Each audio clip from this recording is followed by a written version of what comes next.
নমস্কার, news 18 prime নিয়ে আপনাদের সাথে রয়েছে আমি প্রিয়াঙ্কা। শুরুতেই আমরা নজর রাখবো প্রধানমন্ত্রীর বিকৃত ছবি হাতে শ্রীলেখা মিত্র। আনন্দপুর থানায় বিজেপির অভিযোগ দায়ের। অভিযোগের ভিত্তিতে পুলিশের এফআইআর, বিধাননগর সাইবার থানাতেও অভিযোগ দায়ের করা হয়েছে। তবে শ্রীলেখা মিত্র তিনি একটি ফেসবুক লাইভ করেছেন, আর সেই ফেসবুক লাইভে নানান যুক্তি শ্রীলেখা মিত্রর। সুদীপ্ত প্রতিনিধি রয়েছেন এই মুহূর্তে আমাদের সঙ্গে সরাসরি। সুদীপ্ত থেকে একবার জানবো, সুদীপ্ত, শ্রীলেখা মিত্র তিনি একটি ফেসবুক লাইভ করেছেন, সেই ফেসবুক লাইভে এবার হরেক যুক্তি, একটা দুটো নয়, সাতটা তিনি সাফাই দিচ্ছেন। তার মানে তিনি কি এবার গ্রেফতারির আশঙ্কায়? তিনি কি জানতেনই না তার হাতে কি পোস্টার রয়েছে?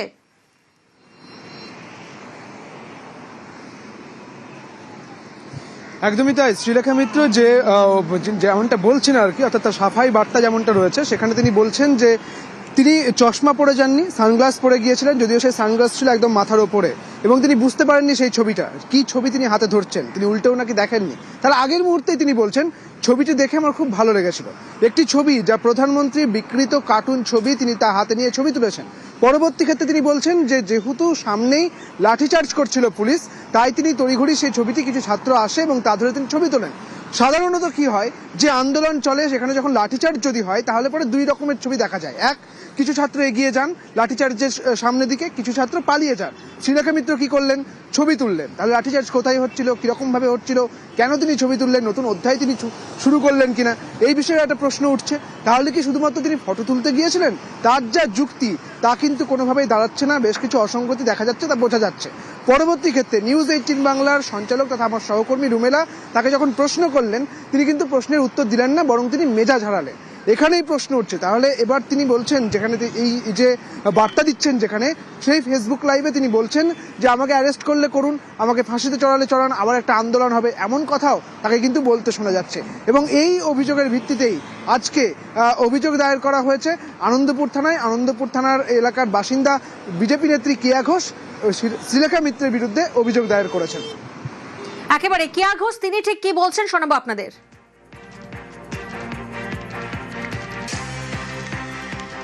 শ্রীলেখা মিত্র তিনি যেভাবে একটা কুরুচিপূর্ণ একটা পোস্টার মাননীয় প্রধানমন্ত্রীকে নিয়ে, সেই পোস্টারটা যেন মনে হচ্ছে উনি ফিল্মফেয়ার পুরস্কার পেয়েছেন, জাতীয় পুরস্কার পেয়েছেন, এমন ভাবে সেটা দেখাচ্ছিলেন।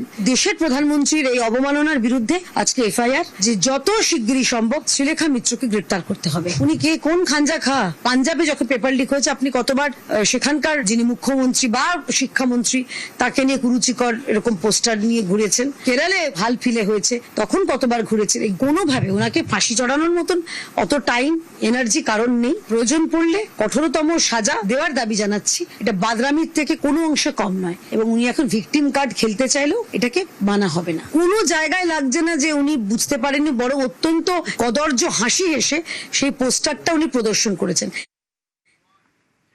এই যে শুরুতেই আপনাদের বললাম যে শ্রীলেখা মিত্র তিনি একটি ফেসবুক লাইভ করেছেন, এবং সেই ফেসবুক লাইভে নানান যুক্তি দিচ্ছে, বিশ্রী যুক্তি, অনুতাপ নয়, উল্টে শ্রীলেখার হুঁশিয়ারি, গ্রেফতার করলে আন্দোলনের হুঁশিয়ারি। শুনুন।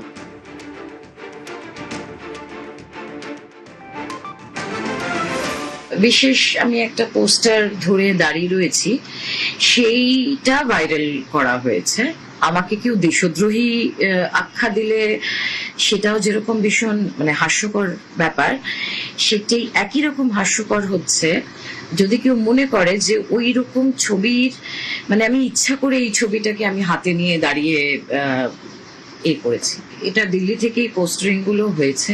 প্রথমে চশমা ছাড়া গেছিলাম সানগ্লাস পরে, আর ওই ভিড়ের মধ্যে ওইটুকু একটা পোস্টারে আমার চোখটা যায়নি। কি করবো বলুন তো, এরকম একটা ছবি, ওটা দেখে মজা লেগেছে। ওই কতগুলো ছেলে যাচ্ছিল, তারা প্রতিবাদে তারা পোস্টার দিয়ে করেছে, ছবি তুলতে এসেছিল, পোস্টারটা হাতে নিয়ে ছবি তুলেছে। আর দেখিও নি পোস্টারটাকে ঘুরিয়ে, সময় ছিল না, কারণ পুলিশের লাঠিচার্জ হচ্ছিল। তারপরে শুনছি আমার নামে অনেক কিছু হচ্ছে, আমাকে ইমিডিয়েট অ্যারেস্ট করার হচ্ছে। এটা বলে রাখা, এরপরে আপনাদের যা মনে হবে আপনারা করবেন। আমাকে যদি অ্যারেস্ট করার ইচ্ছা হয় করবেন, আমাকে ফাঁসিতে চড়ানোর ইচ্ছা হয় চড়াবেন। আবার একটা আন্দোলন হবে, আমি শিওর আর একটা আন্দোলন হবে। আপনারা তৈরি তো? আমি তৈরি। শুনলেন আপনারা শ্রীলেখা মিত্র ফেসবুক লাইভ। তিনি আজব যুক্তি দিচ্ছেন।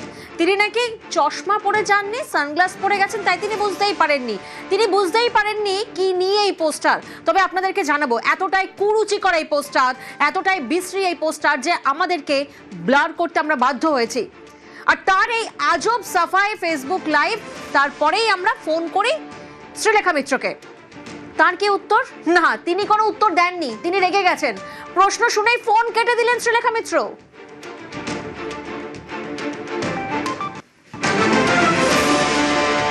কথা বলবো এই মুহূর্তে শ্রীলেখা মিত্র অভিনেতা রয়েছেন আমাদের সঙ্গে। শ্রীলেখা, স্বাগত জানাবো নিউজ 18 বাংলায়। আমি রুমেলা আপনার সঙ্গে কথা বলছি। আপনার বিরুদ্ধে এফআইআর হয়েছে। আপনি একটি ছবি হাতে নিয়ে ছবি তুলেছেন, পোস্টার, কুরুচিকর সেই ছবি। আপনি জানতেন না তার মধ্যে কি রয়েছে? আপনি নিজেই আগে কথা ঢুকিয়ে দিচ্ছেন আমার কথা। তো আপনি তো আমায় ফোন করেছেন আমার কথাটা শোনার জন্য। আমি আপনাকে প্রশ্ন আপনি তো করবো আমার না, কথাটা আমি শোনার কথা জন্য বললাম এক সেকেন্ড। কোথায়? আমার প্রশ্ন শেষ না হলে তো আপনি উত্তর দিতে পারবেন না। আপনি আগে ব্যাট ছাড়ুন। আপনার কাছে উত্তর নেই, এটাই হচ্ছে ব্যাপার। শুনলেন আপনারা ফেসবুক লাইভে তিনি একেবারে কনফিডেন্টলি নিজের আজব সাফাই রাখলেন, একের পর এক যুক্তি দিলেন।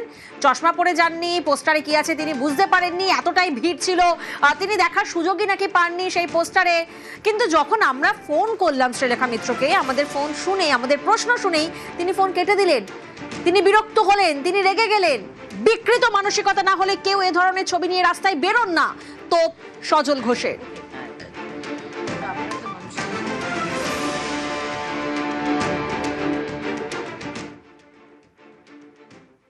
যে তিনি কি ধরনের বিকৃত মানসিকতা না হলে কেউ এই ধরনের ছবি নিয়ে রাস্তায় বেরোয় না। এই ধরনের মানুষ যদি, যারা সোসাইটির পরিচিত প্রসিদ্ধ, যাদেরকে মানুষ সম্মান করে, তারা যদি এই ধরনের ছবি নিয়ে রাস্তায় নামে, ওই টুপিদারি গুলো তো রাস্তায় নামবেই এটা নিয়ে। আর এর মধ্যে দেখবেন এসএফআই ডাক দিয়েছে, তার মধ্যে তৃণমূলের যোগ পাওয়া যাচ্ছে। যে গ্রেপ্তার হয়েছে সে তৃণমূলের লোক, সে কংগ্রেসের লোক। ব্যাপারটা হচ্ছে এই বাম, এই কংগ্রেস, তৃণমূল, এরা সবাই আসলে লড়াইতে নেমেছে মোদির বিরুদ্ধে, দেশের বিরুদ্ধে। শুভেন্দুবাবু বলেছেন 3 পুরুষ মনে রাখবে। আমি অনুরোধ করব এদের এমন শাস্তি দেওয়া হোক যেন সত্যিই এদের 3 পুরুষ মনে রেখে দেয়।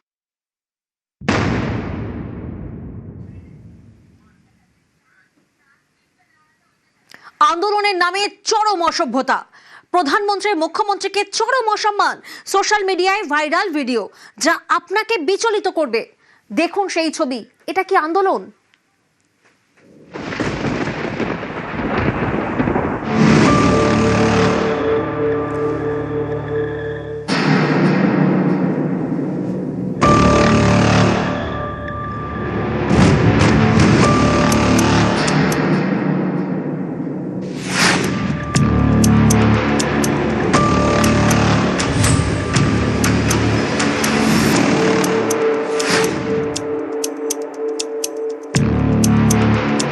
आप लोगों यहाँ ये क्या कर रहे हो? ये तो पीसफुल प्रोटेस्ट था। ये कोई पीसफुल प्रोटेस्ट छोड़ना नहीं, तो हम देश में पीसफुल नहीं है। हम यहाँ